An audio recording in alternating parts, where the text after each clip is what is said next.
था और यहाँ के लोगों ने इसको इस खूबसूरत बगीचे में बदला और ये अब पब्लिक पार्क है पुणे के नागरिकों के लिए। मेरे साथ अभी हैं बोधि असीम जो संन्यास इन्होंने भी लिया हुआ है और बताएंगे कि क्यों आपको यहाँ पे संन्यास लेने की जरूरत महसूस हुई।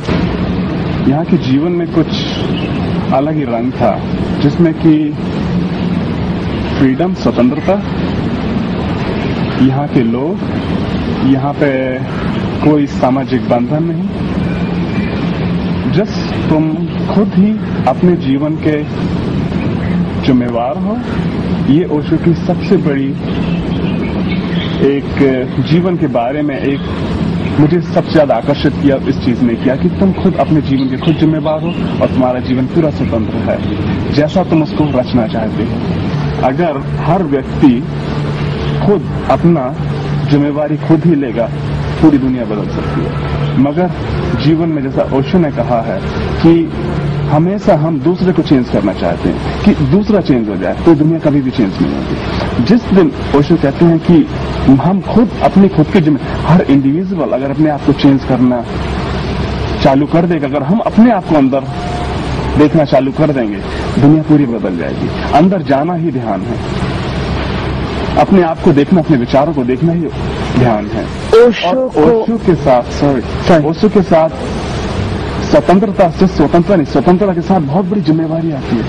अपने जीवन की को स्वतंत्रता देना एक बहुत बड़ी जिम्मेवारी को लेना है क्योंकि तुम किसी के ऊपर अपनी जिम्मेवारी नहीं डाल सकते, तुम किसी को रिस्पॉन्सिबल नहीं बना सकते। तो स्वतंत्रता के साथ बहुत बड़ी जिम्मेवारी आपके जीवन में आती है जो कि मैंने यहाँ महसूस की है। ओशो को आप पूछते भी हैं, क्या गुरु मानते हैं, कैसे देखते हैं आप? ओशो को मैं ना पूछता हूँ ना गुरु मानता हूँ। ओशो एक वो साधारण से व्यक्ति हैं जिन्होंने जीवन की बहुत गहराई से अवगत कराया और इस गहराई में जाने के बाद में जब आप दुनिया के दुख सुख देखते हैं, लड़ाई झगड़े देखते हैं, आज का जो ये आतंकवाद फैला हुआ है पूरी दुनिया में, इन चीजों को जब आप देखते हैं तो किस नजर से, किस बदली हुई नजर से देखते हैं? जस्ट दुख होता है क्योंकि ओशो को मैंने इतना पढ़ा है। ओशो ने 1000 जगह इन सारी चीजों की चर्चा की है। जस्ट दुख होता है कि आज ये देश, सारे देश पॉलिटिशियंस के ऊपर चलते हैं, इतना चारों तरफ घोटाला है, सिर्फ पॉलिटिशियंस हैं, उसी कारण से सारी चीजें बनी हैं। धार्मिक कारण है क्योंकि कभी भी कोई भी धर्म यह नहीं सिखाता है मार काट, कभी कोई भी धर्म नहीं सिखाता है। अल्टीमेटली सारे धर्म सिखाते हैं प्रेम, पूजा, अपने आप के प्रति आत्मविश्वास, मगर कहीं पे हम धर्म के नाम पे हर जगह काटा पीटी करते हैं। सिर्फ बेसिकली ये है कि जीवन में ध्यान नहीं है, जीवन के अंदर हमें संतोष नहीं है, इसलिए हम बाहर धर्म के नाम पे मारा काटी कर सकते हैं। क्योंकि आप किसी को मारना चाहेंगे, आप नहीं मार सकते क्योंकि रूल्स ही नहीं है, मगर धर्म के नाम पे आप किसी को भी मार सकते हैं। धर्म के नाम पे चारों तरफ आतंकवाद चलता है जो कि सपोर्टेड है।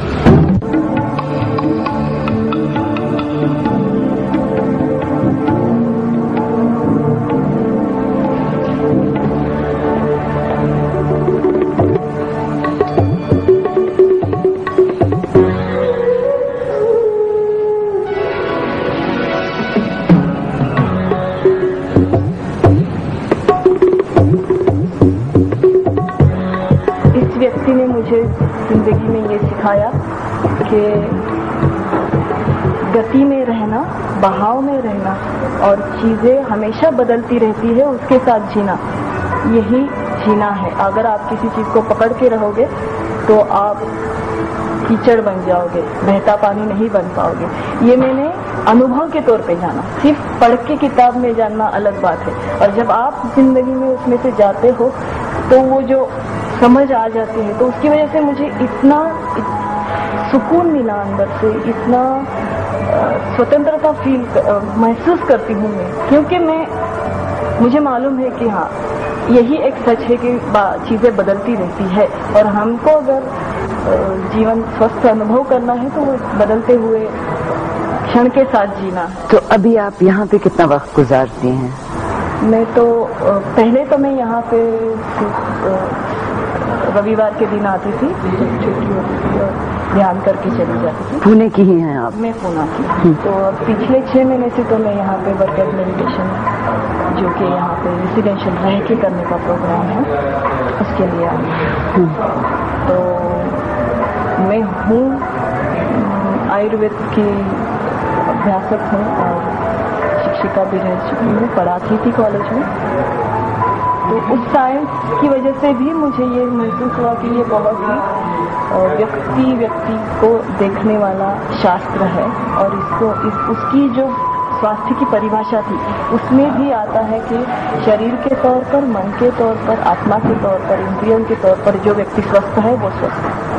तो ये बहुत ही बड़ी व्याख्या है किसी के स्वस्थता की, और उसको जानने के बाद मुझे लगा कि हाँ, जो भी आयुर्वेद भी कहता है तो उसमें अपने अंदर जाके देखने की ही बात है, क्योंकि इस शास्त्र का उगम भी किसी के मेडिटेशन से या किसी के ध्यान से ही हुआ है। तो वो चीज़, और मुझे यहाँ जब मैं पढ़ाती थी कॉलेज में तो मुझे लगता था कि मैं जो पढ़ा रही हूँ, मैं जो कर रही हूँ, इसमें कहीं तो भी फासला है और इस फासले को मिटाना है। तो वो क्या चीज़ है, किस चीज़ से मैं इससे, तो वो सच हो जाएगा कि जो मैं पढ़ा रही हूँ, जो मैं कर रही हूँ, वो एक हो गया। तो वो चीज़ थी जो मुझे, और यहाँ पे आने के बाद ये है, मैंने ध्यान में उतरना, मैंने अपने आप को देखना, यही वो चीज़ है जो दोनों को बांध सकती है। मृत्यु इस जगत का सबसे बड़ा झूठ है। मृत्यु होती ही नहीं, जीवन के पार जीवन। जैसे पतझड़ आता है और पुराने पत्ते गिर जाते हैं और वृक्ष नग्न खड़ा रह जाता है, मगर नग्न वृक्ष में जिसके सारे पत्ते झड़ गए, उदासी नहीं, फिर बसंत आएगा, फिर पखरियां टूटेंगी, फिर अंकुर निकलेंगे, फिर नए पत्ते, फिर नए फूल। वृक्ष को भरोसा है, इसलिए उदास नहीं। ओशो ने सिर्फ जीवन और प्रेम के नियम नहीं बदले, मौत के भी बदले थे। उनका मानना था कि अगर आप अपने जीवन को एक त्योहार मानकर जिएंगे तो उसमें मृत्यु सिर्फ एक हादसा बनकर रह जाती है। जिस दिन हम ओशो ध्यान रिजॉर्ट में थे, एक सन्यासी की मौत हुई, तो उनको विदा किया गया नाच गाने से, एक त्योहार के माहौल में, बजाय के मातम से। यही मेरी शिक्षा है, मृत्यु को भी उत्सव बनाओ, क्योंकि चला कोई नए जीवन के मार्ग पर। जितने दिन हमारे साथ था उस सब के लिए धन्यवाद तो दो। अगर तुम उत्सव पूर्वक विदा दे सको तो तुमने उस चेतना को जो इस देह से मुक्त हो गई आगे जाने के लिए संबल दिया, सहारा दिया, पाथे दिया।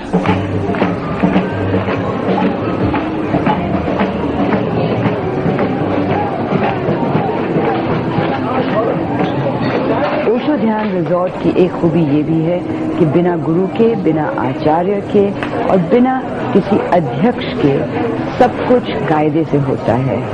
ये कैसे?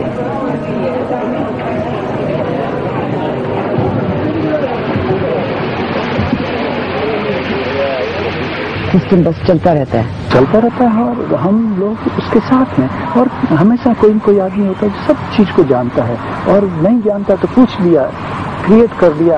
It's being alive in the moment. ऐसे लगता है कि कोई मुश्किल काम इतने सरल है, और जादू ये है कि हम सब टीम में मिलकर काम करते हैं।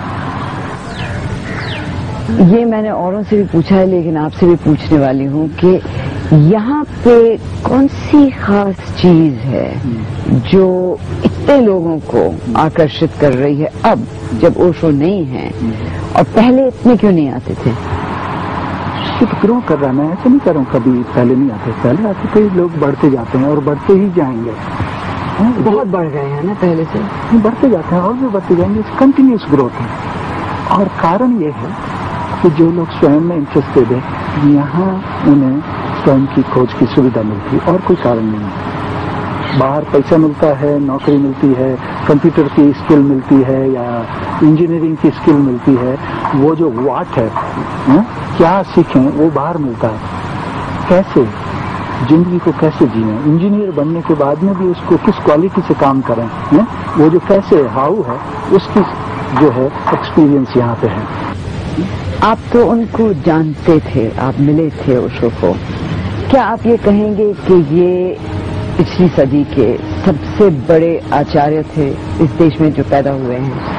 आचार्य तो मैं नहीं कहूँगा, पर मेरी अपनी उनके मुकाबले में हजारों सालों में कुछ जो मानव जाति में या एक एक व्यक्ति में, ज्यादा कम मानव जाति फिर कलेक्टिविटी हो जाती है, एक एक व्यक्ति में बदलाहट लाने की साइंस जिसने दी, ऐसा व्यक्ति आज तक नहीं हुआ। इतिहास गवाह है कि जब भी कोई नए गुरु, कोई नई विचारधारा आती है तो दुनिया वाले उसको पहले नकारते हैं, जलील करते हैं। तो क्या अब ओशो को वो स्वीकृति मिल गई है जो उनके जीवन में नहीं थी? इसी से आप हिसाब लगा लें कि हजारों की तादाद में यहाँ पे लोग आते हैं, उनके जीवन में इतने लोग नहीं आते थे कभी, और इन आने वालों में से 52% से ज्यादा भारतीय हैं।